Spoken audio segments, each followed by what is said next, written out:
Easter is a divine message whispered into the human heart. You can begin again. It's not just a celebration of what happened to Jesus over 2,000 years ago. It's an invitation to awaken to the same power that lives inside of you right now.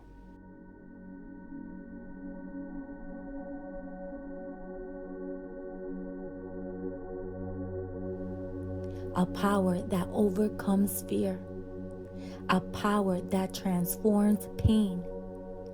A power that rolls away stones and brings dead dreams back to life. So today, we're not just remembering his resurrection, we're embracing ours. Part 1, the cross, letting go of the old identity. Before resurrection comes the cross. And that's not just a symbol of suffering, it's a symbol of release. Jesus laid down everything, his will, his fear, his right to fight back, his need to be understood. He let it all go. Why? Because love requires surrender. He didn't resist the cross, he transcended it. Spiritually, the cross represents the death of the ego, the self that clings to the titles, traumas, status, and control. That part of us that builds walls instead of bridges. That voice inside that says, I am what happened to me, or I am what I have. The crucifixion says, let that version of you go. Let that false self die. Let the pain be released. Let the illusion of separation fall away. Ask yourself, what version of me needs to be laid to rest today? Is it the one that holds grudges? The one that doubts its worth? The one that walks around afraid of being seen? The cross invites us to surrender, not to lose, but to be set free. Part 2, the tomb, the sacred stillness. After the cross came the tomb, a place we often skip past. But the tomb is sacred. It represents the unknown, the pause, the waiting, the silence between who you were and who you are becoming. In our lives, the tomb shows up as heartbreak, the unanswered prayer, the waiting season. It's the space where you feel like nothing is happening, where you wonder if the light will ever return. But just because it's quiet doesn't mean nothing's changing. Think about a seed buried in the ground. You don't see the roots forming, but they're there. In the dark, transformation is happening. So if you're in a season where you feel stuck, lost, or unseen, know that even in the tomb, God is working. Let the silence cleanse you. Let the stillness reintroduce you to yourself. Jesus rested in the tomb, and maybe, just maybe, it's okay for you to rest too. Part 3, the awakening of consciousness. Then, on the third day, the stone was rolled away.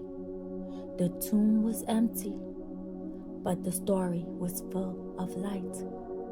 This moment wasn't just about a body walking out of a cave. It was a shift in consciousness, a declaration that the old ways of thinking, living, and fearing had come to an end. The stone represents everything that blocks us from seeing our true self: guilt, shame, old beliefs, conditioning, fear, the lie that we are separated from God. Nothing can hold back divine truth when it's time to rise. God does not wait for our perfection. He waits for our awakening. And when that awakening comes, The past no longer defines us. We remember who we truly are, vessels of divine light. So ask yourself, what stone in my life is ready to be moved? What belief has kept me buried for too long? What version of reality am I being called to rise above? You are not here to remain hidden. You are here to walk out of your tomb and into the light of awareness. Part 4. The Resurrection, the God within. When Jesus rose, it wasn't just about proving he was the Son of God. It was to show you what is possible when you remember who you are. He didn't just defeat death. He revealed life, true life, the kind that begins when you know you are one with the Father. He said, I am in the Father, and the Father is in me. And later, the kingdom of heaven is within you. That means resurrection isn't just an event. It's a state of being. It's the moment you stop identifying with your wounds and start identifying with the spirit within. You are not your pain. You are not your past. You are not your performance. You are the living breath of God, waking up to itself. So on that day, remember, Jesus rose so you could rise.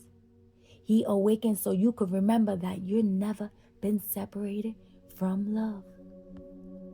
Today, don't just celebrate Easter, live it. Die to what no longer serves you. Rest in the silence of your own transformation. Let the stone roll away and rise into the fullness of who God created you to be. Ask yourself, what needs to die in me so something greater can live? What tomb have I been stuck in that I am now ready to leave? What light is calling me to rise? Because resurrection isn't a once-a-year message. It's a daily decision.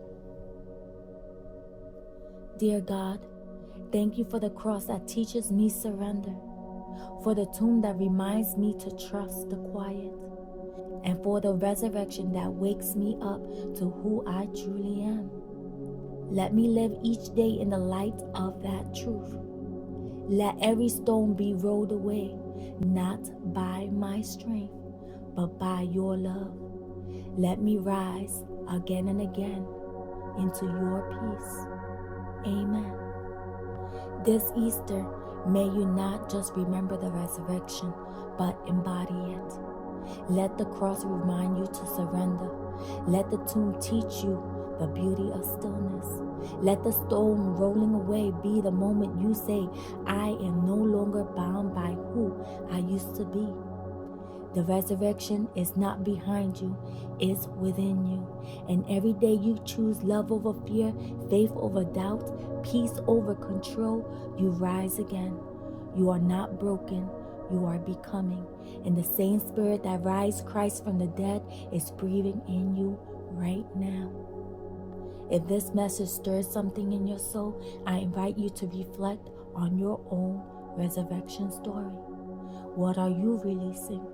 What truths are you rising into? And how can you live from that truth more fully, starting today? Leave a comment below and share your thoughts. I read them all. If this blessed you, share it with someone who needs to hear that they too can rise.